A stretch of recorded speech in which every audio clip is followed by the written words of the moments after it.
Perwakilan, Shalom, Assalamualaikum warahmatullahi wabarakatuh. Yang terhormat Bapak Kepala Sekolah SD Negeri Kali Boronegiri, dan yang saya hormati seluruh dewan guru. Terima kasih kami ucapkan karena telah bersedia hadir pada sosialisasi budaya positif yang merupakan tugas kami pada pemerintah pendidikan. Dan tanpa kita sama-sama panjatkan puji syukur kepada Allah Subhanahu wa Ta'ala karena berkat dan hidayahnya kita bisa berkumpul dalam keadaan sehat dan semoga dalam keadaan bahagia. Di tempat ini bersama-sama kita akan membahas tentang budaya positif yang ada di sekolah di SD Negeri Kali Boronegiri. Sebelum kita mulai, saya akan membuka acara ini dengan doa yang akan diwakili oleh Bapak Nurholis. Kepada beliau dipersilakan. Bapak Ibu yang saya hormati, adalah untuk mengawali kegiatan pada siang hari ini kita berdoa, dan pada kesempatan siang hari ini saya akan mengirim doa dengan keyakinan saya agama Islam. Bapak Ibu yang baik agama bisa menyesuaikan. Bismillahirrahmanirrahim. Allahumma shalli wa sallim ala sayyidina Muhammad wa ala sayyidina Muhammad wa ala alihi wa sahbihi ajma'in. Alhamdulillahirabbil alamin. Syakirin dan na'im sayyidina Muhammad wa ala ya Rabbana alhamdulillah min fadlika wa shukran wa azim subhanak. Allahumma shalli wa sallim ala sayyidina Muhammad wa ala sayyidina Muhammad. Allahumma ighfir lana dhunubana wa liwalidina wa lidawil muslimin wal muslimat wal mu'minina wal mu'minat al-ahya'i minhum wal amwat.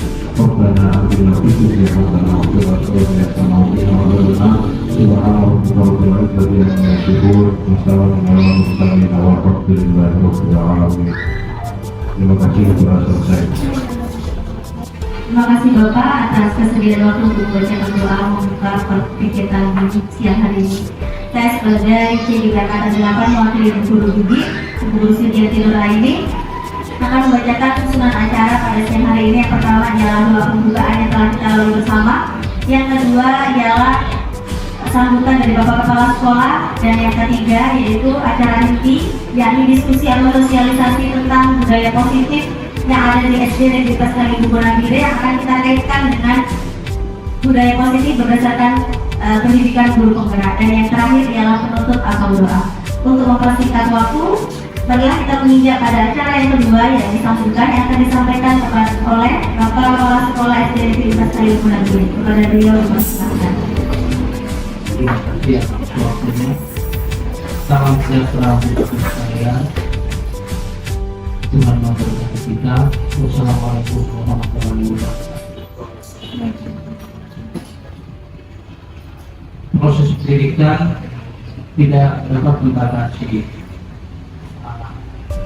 titik kita yang berputar kepada kita di siang hari ini. Sambutan yang pertama masih semangat terus secara guru kita, perhitungan pengertian kita yang pertama bagi guru yang banyak hal yang harus dilakukan berdasarkan kita sebagai pelayan pengetahuan pelayan pendidikan dengan membiasakan diri kepada kerjasama. Dasar kerjasamanya itu kita membangun koordinasi tentang soal-soal pekerjaan kita. Makanya saya selaku pimpinan di tempat ini di sekolah kita di Negeri Kali Bogor, saya sangat mengharapkan ada keinginan dari Bapak Ibu berbicara untuk guru penggerak kita kalau boleh ada tambahan waktu diatur dengan sesuatu yang kita tetapkan bisa tercapai. Semuanya itu berasal dari waktu. Kalau kita ditata diatur secara baik, maka impian kita akan tercapai. Jadi kita tidak memisahkan bagaimana datang ke sekolah atau belajar pulang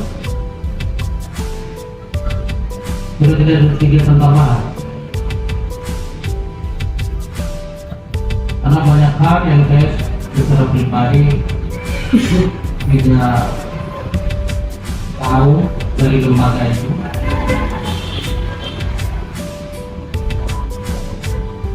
Bapak Ibu Saudara tahu tentang perkembangan membuat pengetahuan kita makin jauh meningkat. HP ini bisa membantu kita untuk mencerdas kita.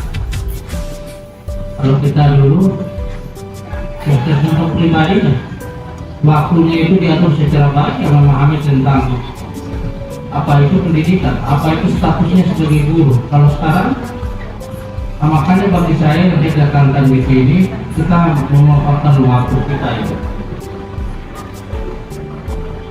Jadi saya mengucapkan banyak terima kasih kepada Lia dan Gedi sehingga bangsa dibilangkan mereka bisa menuju dan sudah kali ini kali kedua untuk pertemuan tentang tujuan mereka. Jadi jangan melihat kepemimpinan saya di sini sebagai melihat waktu kalian. Saya bukan malaikat yang perlu diperbaiki bagi kita perbaiki.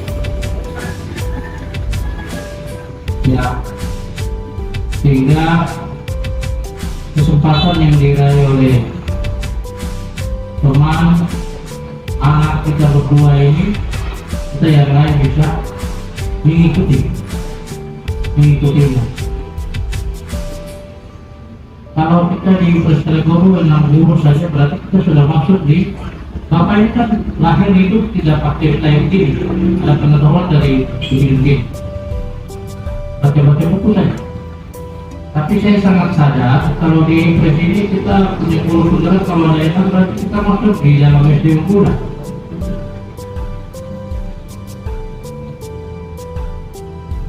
Kalau SD Unggulan berarti semua siswa yang ada di sekitar formasi wilayah kita ini mereka tidak akan ke anak pangkal, nanti mereka ke sini. Jadi hal-hal yang saya bicarakan, kalau yang tidak berkenan jangan disimpan, itu kan berdosa. Yang berkenan bisa diambil sedikit, ada yang terkata. Mungkin itu sedikit sambutan dan dorongan motivasi dari saya. Waktunya saya kembalikan. Terima kasih Bapak atas sambutan yang sangat berharga bagi kami, terutama saya dari sedikit selaku CDB untuk membekali kami semakin semangat lagi bahwa sesungguhnya pendidikan yang sudah kita berikan kepada murid belum sepenuhnya sempurna. Kita sama-sama masih belajar, bahkan saya dengan Ibu Vicky masih banyak yang harus kami koreksi agar kami bisa menyampaikan ilmu-ilmu kami sesuai dengan kodrat alam dan kodrat zaman yang murid. Terima kasih Bapak. Dan sambutan yang kedua atau sambutan yang terakhir yaitu yang akan saya berikan kepada Bapak pengajar praktik saya yang hari ini bersedia hadir, yaitu Bapak Arif Sudarda SMPD. Kepada beliau dipersilakan. Terima kasih waktu yang diberikan kepada saya. Sekolah SMPD Buku yang saya hormati juga Bapak Ibu Guru yang hadir di dalam ruangan ini, dan juga tim-timku yang cerdas. Jadi berbahagia juga karena sudah bisa menyampaikan apa yang menjadi aksi nyatanya begitu. Tapi bersyukur kepada Tuhan Yang Maha Esa atas limpahannya, karunianya di siang hari ini kita masih bisa mengadakan acara aksi nyata ini dalam keadaan sehat yang berfungsi. Ya, sedikit ada penonton ya, tapi kita tetap semangat saja juga. Bapak Ibu perlu diketahui bahwa saya adalah pengajar prakteknya Ibu Lia dan Ibu Sugiarti, di mana mereka berdua ini sudah mencapai di lokasi kedua. Di dalam lokasi kedua ini harus diwajibkan untuk bersosialisasi tentang modul 1.4. Ya, ini akan disampaikan oleh dua. Aksi nyata 1.3 sudah dikirim, bisa dilihat di YouTube ya. YouTube juga bisa. Kalau memang ini kita minta linknya supaya nanti Bapak Ibu semuanya bisa melihat bagaimana sih guru penggerak itu. Tapi caranya dari Bapak Kepala Sekolah tadi itu bagus sekali ya. Kita melakukan yang lain ini dua komunikasi yang baik. Kemudian Bapak Ibu yang belum sempat mengikuti calon guru penggerak sudah dibuka angkatan 10. Ikut saja, mau masuk atau tidak, yang nantinya itu bisa diulang lagi kalau tidak masuk. Jadi seperti itu Bapak Ibu. Pada zamannya ini, kalau seandainya yang tua saja bisa mengikuti program ini, kenapa yang muda tidak? Ada yang 5 kali sudah dilakukan usul PJJ tapi gagal. Pada waktu yang ke-6 kali baru dia lolos. Jadi jangan kita waktu tetap semangat. Mudah-mudahan nanti yang mengharapkan untuk mengikuti angkatan 10 itu berhasil ya. Itu pasti nggak apa-apa. Bukan ini itu. Yang lain juga boleh ikut, nggak apa-apa. Karena itu nanti sebagai perjalanan kita di masa depan. Kalau sudah ada sertifikat CGP itu sudah senang. Nanti setelah CGP ada lagi kayak saya begini mengajar praktek boleh diikuti. Biasanya kalau udah lolos CGP dia dapat lagi ke PP nya mengajar praktek. Nanti kalau kita ke fasilitatornya juga sekalian. Kalau jemput semuanya bagus banget. Nah ini udah pertama baik. Nanti kalau misalnya ada pengangkatan dan sebagainya, mungkin saudara bisa diberikan sertifikatnya itu bisa. Itu mempermudah. Katanya seperti itu. Kalau mempermudah orang sudah siap. Jadi biasanya nah, di dalam aksinya modul 4 ini tentang budaya positif ini, saya kira setiap hari kita sudah lakukan. Setelah itu, mari kita coba membuat kelas ya, yang sudah dibuat Bapak Ibu. Mungkin ada yang sudah dan belum ya, karena di awal pelajaran biasanya mulai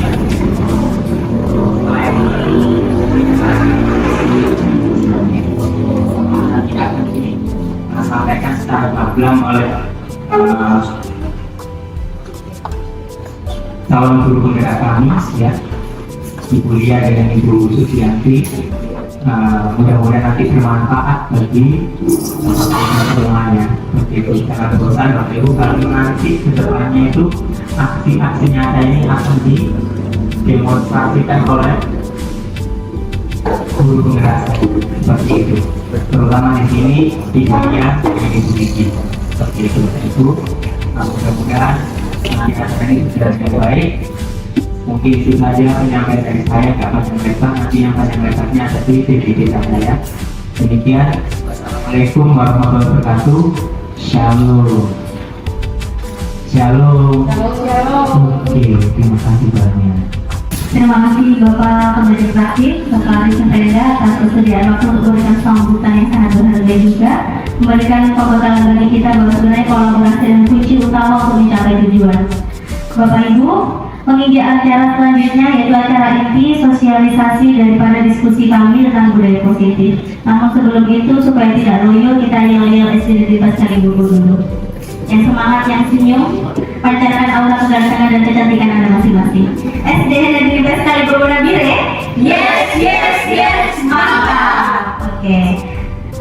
Mengikuti acara selanjutnya yaitu sosialisasi aksi nyata modul 1.4 budaya positif dari kami CDB Angkatan 8 SD Negeri Pasari Bobo. Yang pertama yang akan disampaikan oleh Ibu Guru Sugianti Nuraini SPD, dan yang selanjutnya ialah saya sendiri, Ibu Lina Khairiyah SPD. Kepada Ibu Guru Sugianti Nuraini, saya mempersilakan waktu untuk menjelaskan budaya positif. Kepada beliau dipersilahkan. Selamat siang Bapak Ibu. Assalamualaikum warahmatullahi wabarakatuh. Shalom. Sebelum saya lanjut kepada materi atau tujuan pembahasan pada kali ini, di sini saya dengan Ibu Lia bukan bermaksud untuk menggurui Bapak Ibu guru di sini, tapi kami hanya ingin mendemonstrasikan budaya positif di sekolah kita. Ada dua tujuan dalam demonstrasi kami. Yang pertama, implementasi konsep-konsep budaya positif di kelas. Lalu yang kedua, membagi pemahaman dan pengalaman kepada rekan sejawat. Di sini ada 9 konsep inti budaya positif. Yang pertama, perubahan paradigma belajar. Yang kedua, nilai-nilai kebajikan.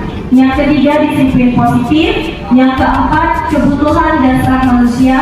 Yang kelima, segitiga restitusi. Yang keenam, posisi kontrol guru.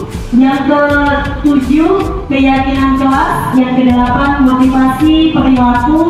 Dan yang terakhir adalah hukuman dan penghargaan. Kita akan bahas satu-satu, dan yang akan kita bahas pertama adalah perubahan paradigma belajar. Di sini ada 3 poin. Yang pertama, pembelajaran berdiferensiasi. Di sini, apakah Bapak Ibu guru di sini sudah tahu maksud dari pembelajaran berdiferensiasi?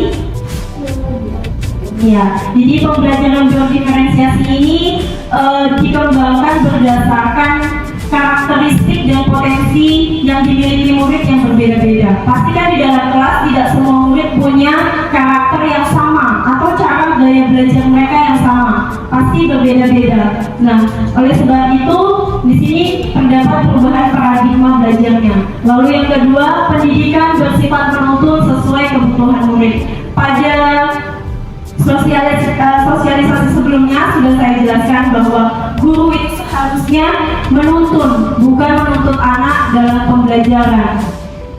Dan yang ketiga, untuk mewujudkan profil pelajar Pancasila yang akan saya jelaskan pada slide berikutnya. Di sini ada 6 dimensi profil pelajar Pancasila. Yang pertama, beriman dan bertakwa kepada Tuhan Yang Maha Esa dan berakhlak mulia.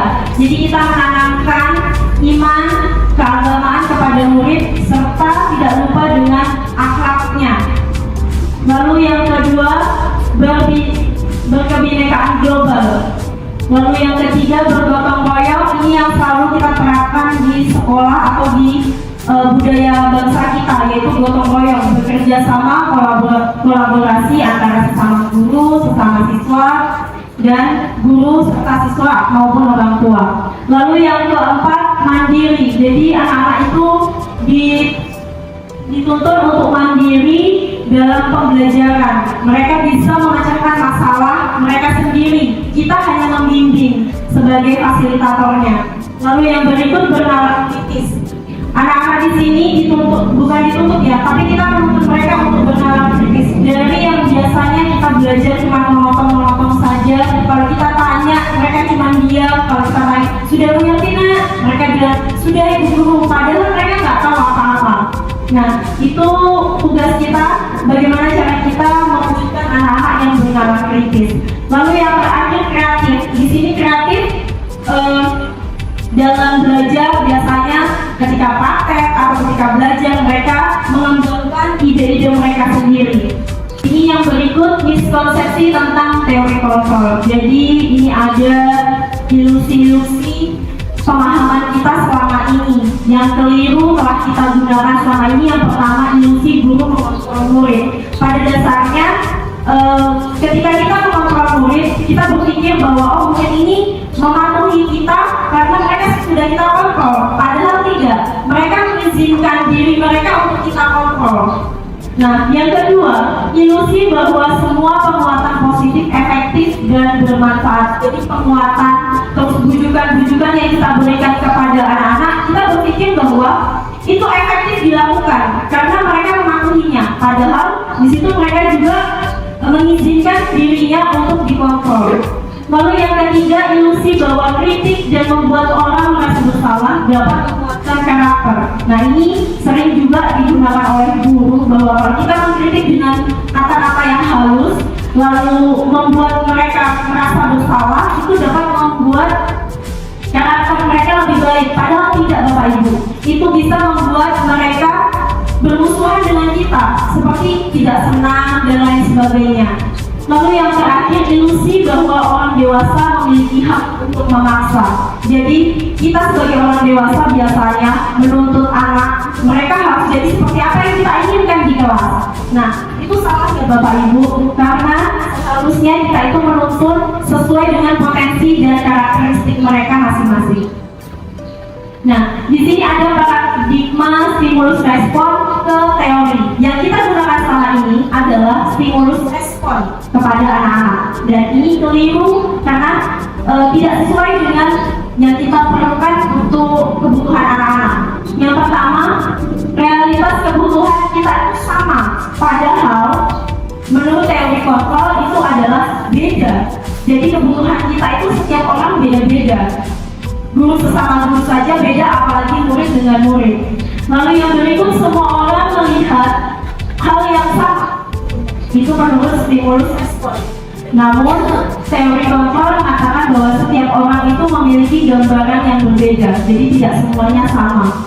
Dan yang ketiga, kita mencoba mengubah orang agar berpandangan sama dengan kita.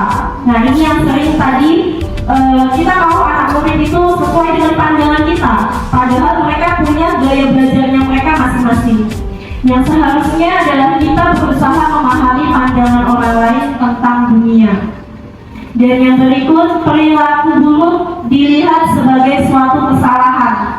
Ini biasa kalau anak-anak berbuat nakal atau segala macam, kita langsung mencap jelek mereka, padahal mereka punya kebutuhannya masing-masing.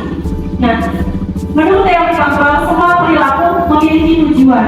Iya, jadi setiap perilaku tindakan itu pasti ada tujuan maksudnya. Jadi yang berikut, orang lain bisa mengontrol saya. Nah, padahal hanya saya yang bisa mengontrol diri saya. Gitu. Jadi seperti yang tadi saya jelaskan, murid tidak akan mematuhi aturan atau apa yang kita katakan kalau dia tidak mengizinkan dirinya untuk dikontrol. Saya bisa mengontrol orang lain. Nah ini, jadi kita beranggapan bahwa saya bisa nih mengontrol orang lain, ya. Nah padahal kita tidak bisa mengontrol orang lain tanpa seizin mereka. Lalu yang berikut, pemaksaan ada pada saat bujukan gagal. Jadi tadi yang di atas slide sebelumnya itu dapat membentuk identitas gagal pada siswa. Dan salah satunya adalah pemaksaan dalam bujukan. Jadi ketika kita membujuk, merayu, mereka jadi merasa bersalah, kayak oh iya ya, saya harus melakukan ini demi menyenangkan hati guru, seperti itu, atau menghindari suatu hukuman. Nah, di sini menurut teori kontrol, kolaborasi dan konsensus menciptakan pilihan baru. Jadi kita harusnya berkolaborasi. Dan yang terakhir, model berpikir menang kalah. Seharusnya model berpikir itu menang-menang, bukan menang kalah. Kita masuk pada materi disiplin positif. Di sini dalam budaya kita, kata disiplin dimaknai menjadi suatu yang dilakukan seseorang pada orang lain untuk mendapatkan kepatuhan.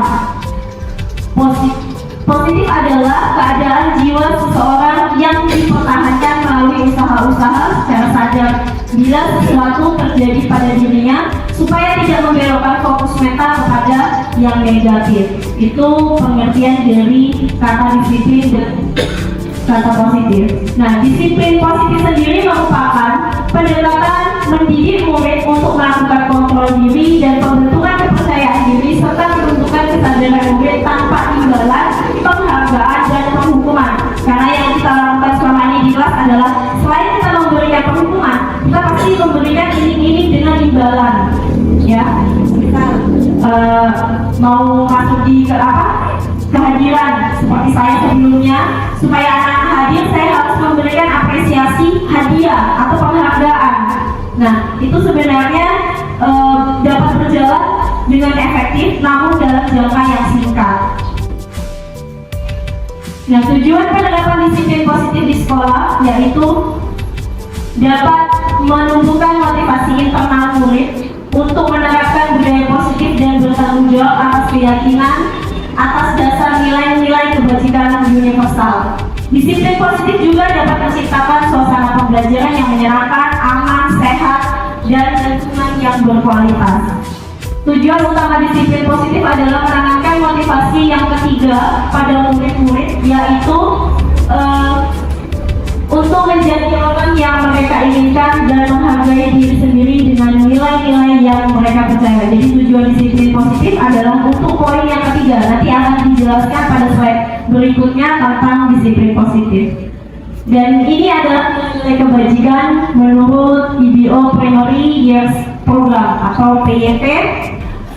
Toleransi, rasa hormat, integritas, mandiri, menghargai, antusias, empati, keingin-tahuan, kreativitas, kerjasama, percaya diri, dan komitmen. Lalu petunjuk seumur hidup dan keterampilan hidup menurut Life Work and Life Skill itu dapat dipercaya, lurus hati, pendengar yang aktif, tidak merendahkan orang lain, memberikan yang terbaik dari diri. Nah, 9 pilar karakter Indonesia Heritage Foundation. Cinta,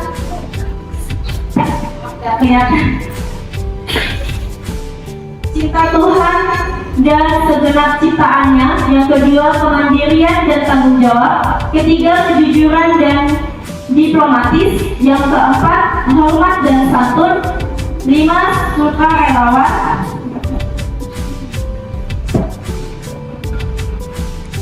Suka menolong dan gotong royong. Lalu toleransi, kedamaian dan kesatuan, itu adalah yang terakhir.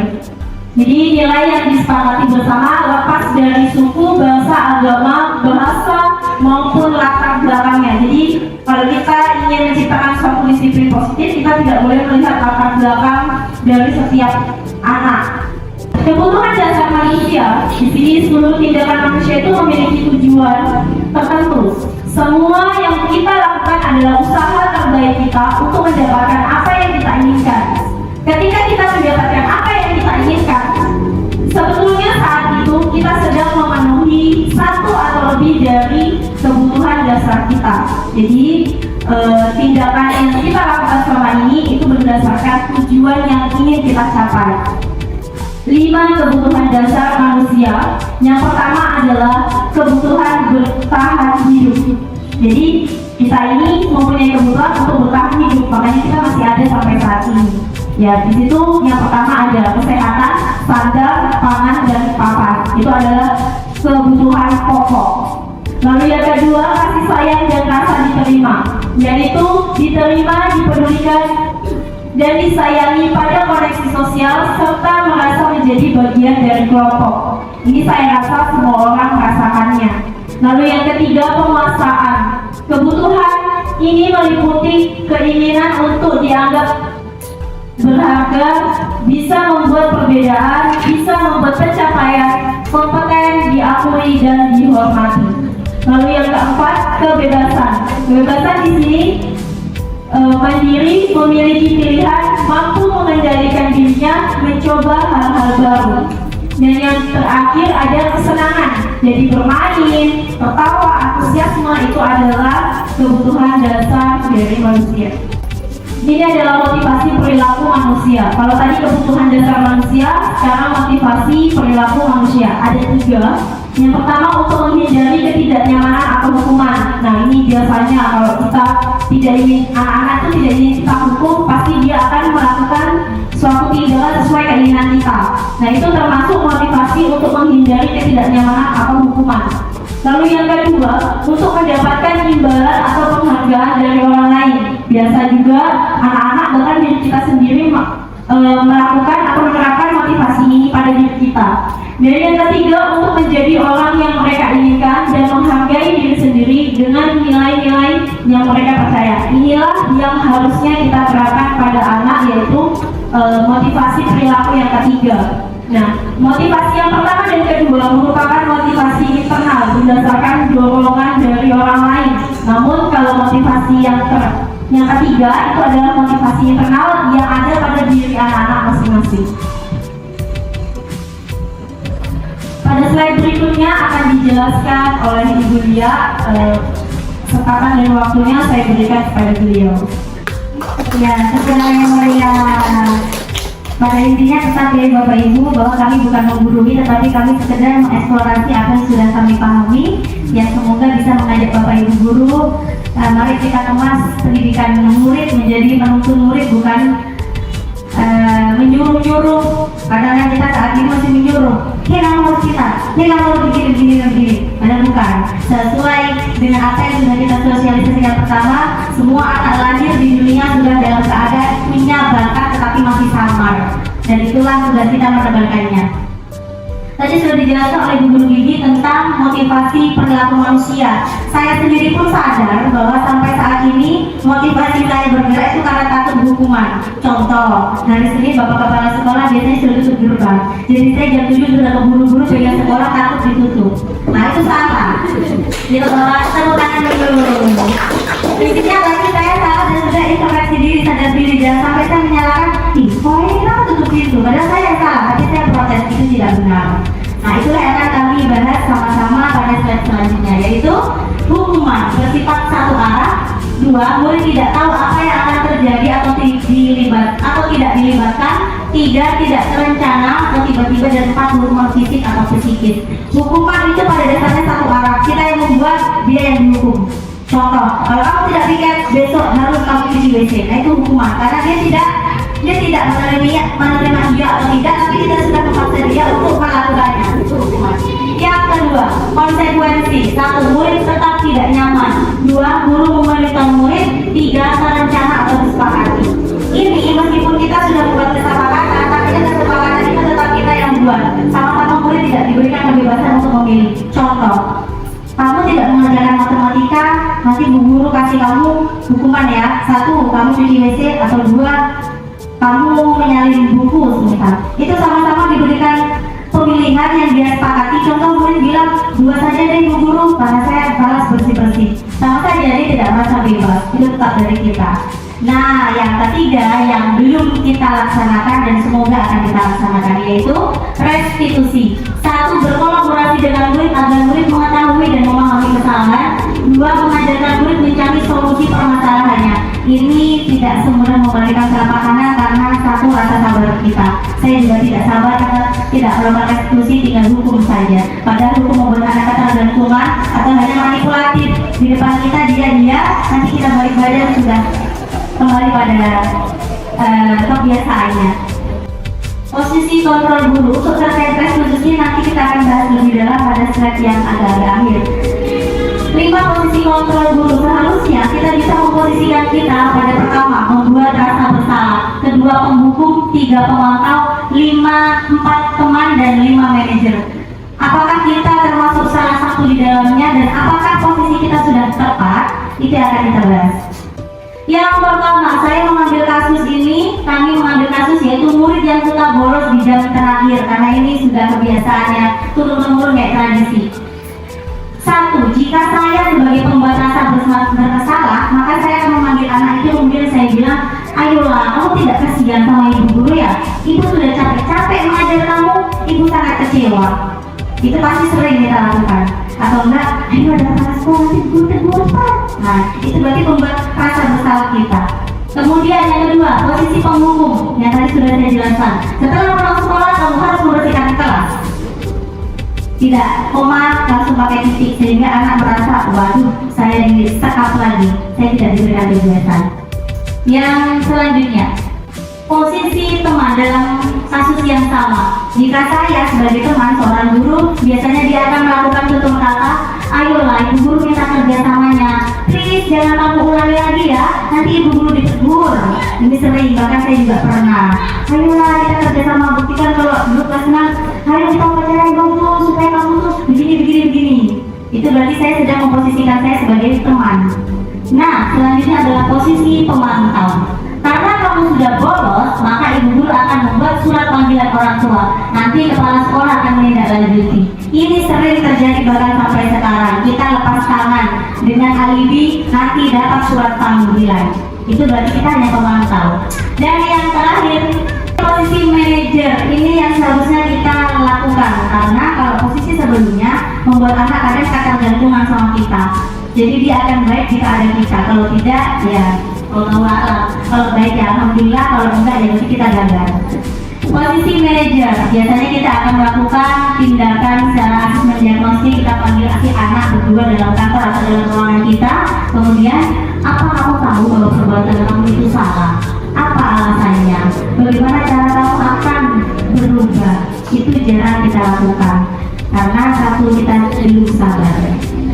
Coba, tadi sudah kita membahas tentang 5 posisi kontrol guru. Sekarang saya mencoba untuk mengulas apakah Bapak Ibu sudah bisa membedakan posisi yang tepat untuk kita.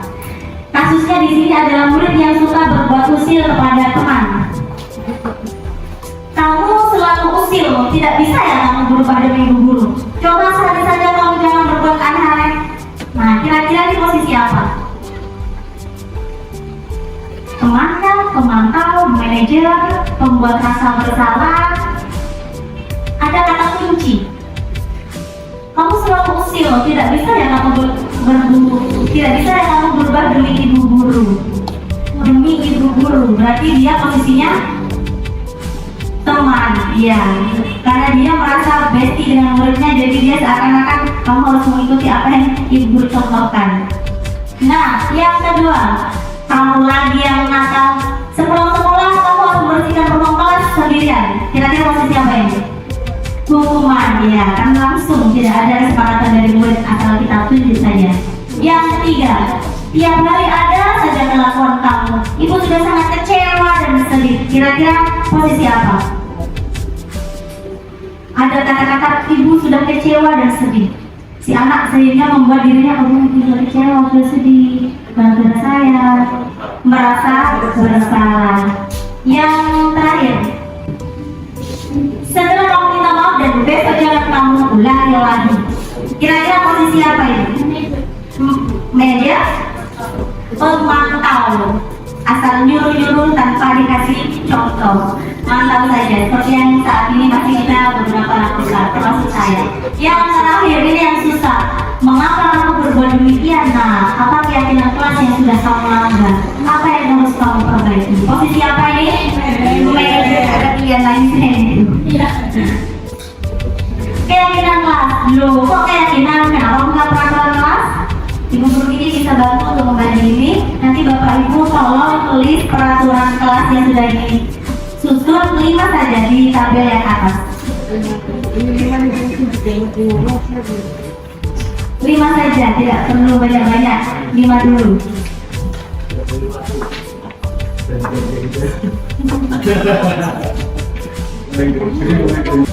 Saya berikan contoh lihat.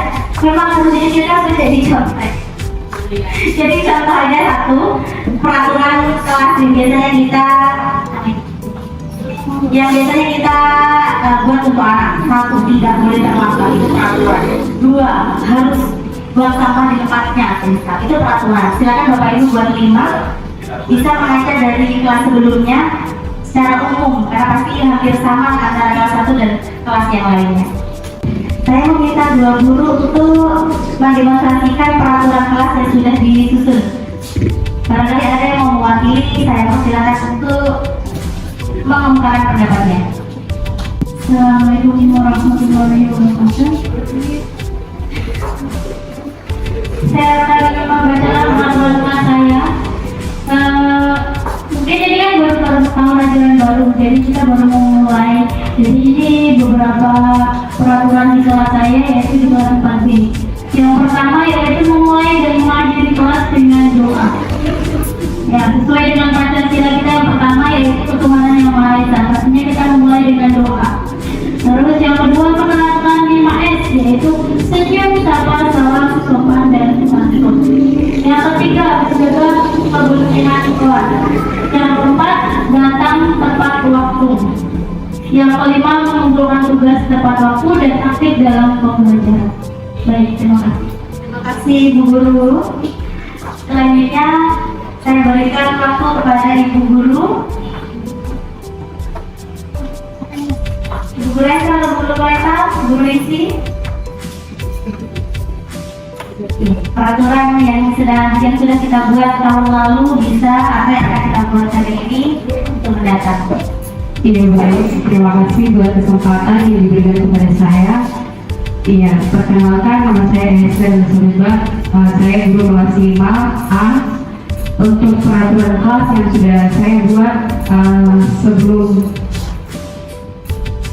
awal pembelajaran, itu yang pertama, datang tepat waktu, itu baik untuk siswa maupun guru. Kemudian menghormati guru dan sesama teman. Yang kedua, yang ketiga, memakai seragam sesuai dengan ketentuan sekolah. Yang keempat, membuat coretan di dinding ataupun meja itu merupakan hal yang terlarang. Itu khusus untuk peraturan kelas kami. Yang kelima, membuang sampah pada tempatnya. Iya, demikian. Terima kasih Bu Guru. Tepuk tangan kepada kedua Ibu Guru. Ya, terima kasih Bu. Nah, tadi itu kan ada slide bahwa kok keyakinan bukan peraturan. Kenapa? Karena pada dasarnya peraturan itu biasanya dibuat dari sepihak, dari guru saja, sehingga anak merasa bahwa dia tidak punya ruang untuk kebebasan dirinya. Yang seharusnya peraturan itu bukan sekedar kita yang membiasakan murid untuk disiplin, tetapi juga harus dari kita yang mencerminkan atau memberikan teladan. Itulah kenapa peraturan seharusnya diganti dengan keyakinan kelas. Nanti bisa tuh di bagian atasnya ditulis keyakinan kelas, karena sama-sama tidak hanya murid tetapi dari gurunya juga. Keyakinan kelasnya tadi yang disebut oleh Bu Guru Esa dan Bu Guru ini sudah sangat bagus, karena peraturan atau kalimat-kalimatnya itu sudah condong kepada kalimat positif, yaitu tidak menggunakan kata-kata tidak, jangan, harus. Itu kan yang biasanya kita lakukan untuk peraturan. Kalau keyakinan, yaitu menanamkan budaya-budaya positif atau kalimat-kalimat positif sesuai yang telah Ibu Guru Esther dengan Ibu Guru Lili kemukakan pendapatnya tadi. Inilah pada segitiga diskusi tadi saya bilang bahwa ketika kita guru memecahkan masalah, jangan sepatutnya kita memposisikan untuk menghukum saja atau buat surat panggilan saja dan sebagainya. Tetapi kita mengupas dulu satu persatu, mengidentifikasi alasannya, kemudian apa kebutuhan dasar yang tidak dilengkapi dari atau didapatkan dari murid itu. Karena semua manusia, tidak hanya murid, bahwa kita saja ketika kebutuhan dasar kita yang 5 tadi tidak terpenuhi, maka akan terjadi pemberontakan sehingga ada kesenjangan sosial yang timbul. Nah, segitiga institusi yang pertama yaitu menstabilkan pendapat, yang kedua memvalidasi tindakan yang salah, yang ketiga menanyakan keyakinan. Contoh, ketika ada orgenes salah, misal dia terlambat, biasanya kita kamu itu marah-marah, tetapi panggilan dulu kemudian tanya apa alasannya. Nah, dulu ibu guru ketika kecil juga pernah melakukan hal yang sama. Semua manusia tidak ada yang sempurna. Nah, dengan itu dia akan mencair, menceritakan kisahnya, kenapa alasan beliau, alasannya dia terlambat. Kemudian kalau dia sudah mengakui kesalahannya, kita mengungkapkan, kamu sudah tahu kelakuanmu salah, apakah tindakanmu sudah sesuai dengan keyakinan kelas kita. Misal Bapak Ibu sudah membuat tentang disiplin waktu, maka dia akan menjawab, saya tidak datang tepat waktu, berarti saya sudah melanggar keyakinan yang telah kita buat bersama. Dari situ kita akan menggali, kita akan lebih menyentuh hatinya, apa yang akan kamu lakukan setelah ini. Nah, jangan asal dari kitanya, dari dia dulu tawarkan pendapatnya, baru kita arahkan kepada yang lebih baik. Itulah segitiga restitusi. Ini tadi sudah saya jelaskan, saya ambil inti-intinya saja, yaitu menstabilkan identitas dengan cara tidak menghilangkan prinsip-prinsip kita sebagai manusia biasa, bahwa manusia itu semuanya ada tempatnya salah dan benar. Lanjut, mulai dari tindakan, menanyakan apakah tindakan yang telah dilakukan murid itu salah atau benar. Nah, murid akan tahu dia salah atau benar, karena setiap kelakuan manusia, tindakan manusia punya alasan-alasan tertentunya. Dan yang terakhir, menanyakan keyakinan. Itu yang tadi saya berikan contoh bahwa apakah perbuatan kamu sudah sesuai dengan keyakinan kelas kita, apa yang harus diperbaiki. Itu biasanya kalimat-kalimat yang akan kita tuangkan. Ini adalah contoh bahwa Intan kalau bicara suka cetar-cetar atau apa ya, kayak kasar gitu ya. Nah inilah akhirnya saya panggil Intan, kemudian kita menggali segitiga institusi untuk memecahkan masalahnya Intan berdasarkan Intannya sendiri. Saya hanya sebagai fasilitator dan pembimbing. Bapak Ibu bisa menyimak.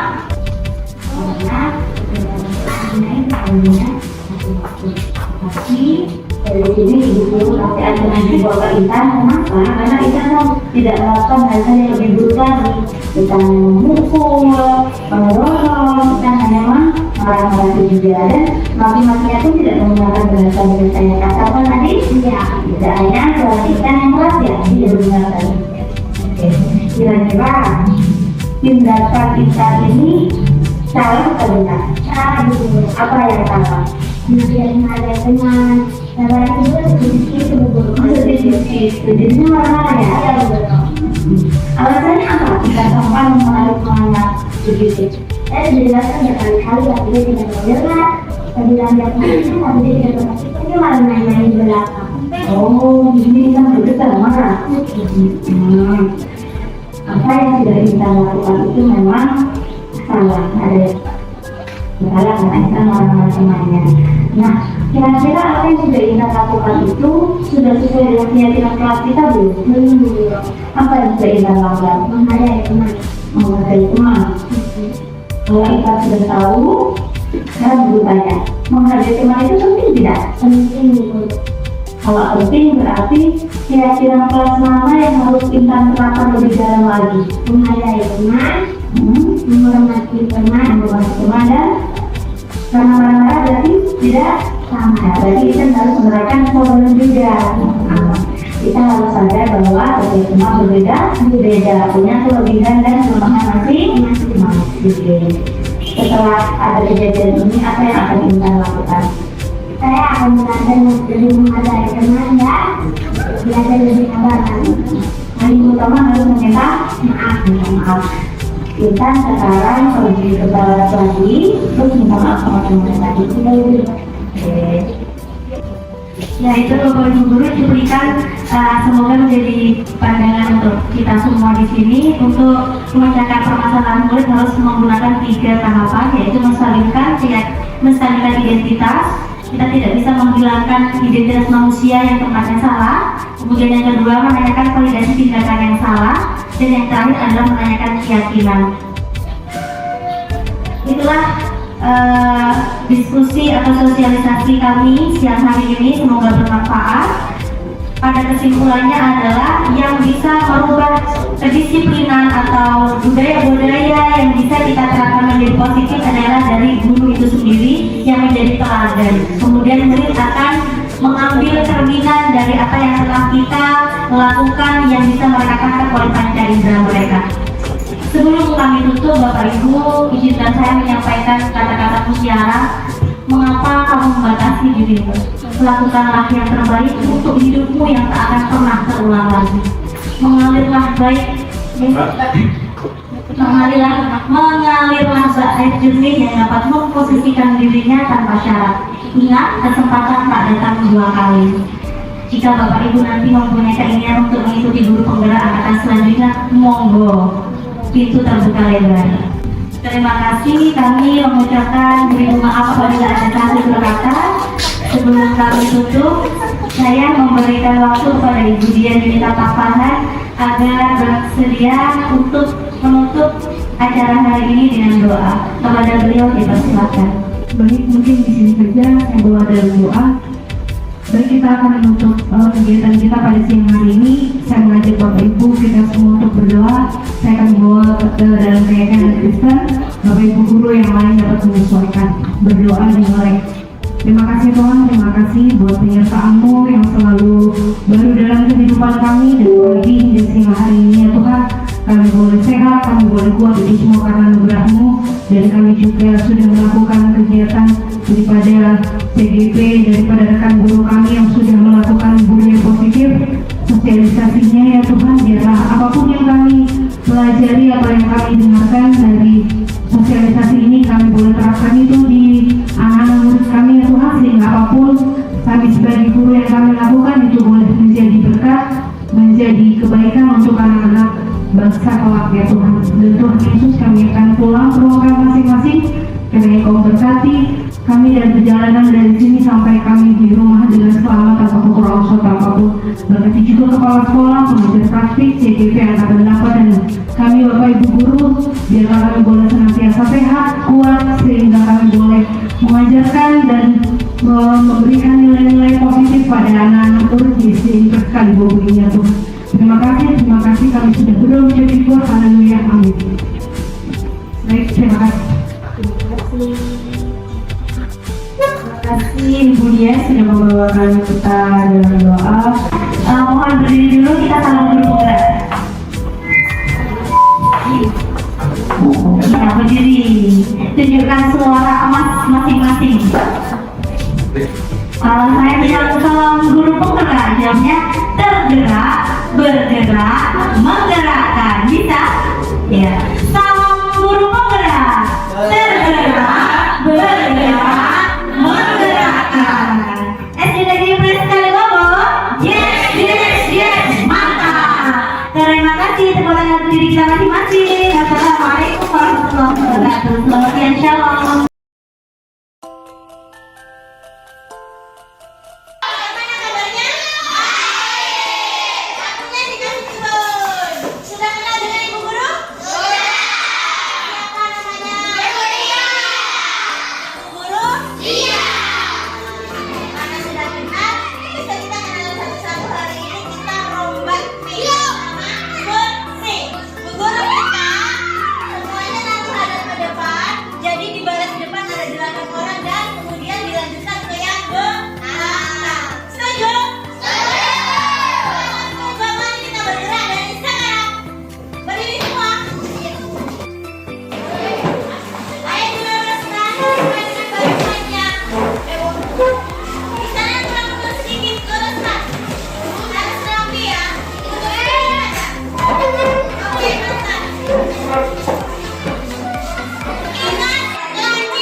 Assalamualaikum warahmatullahi wabarakatuh. Selamat siang. Perkenalkan, saya Arif Citra SPD, guru kelas 6C di SD Negeri Pres Kali Bobo.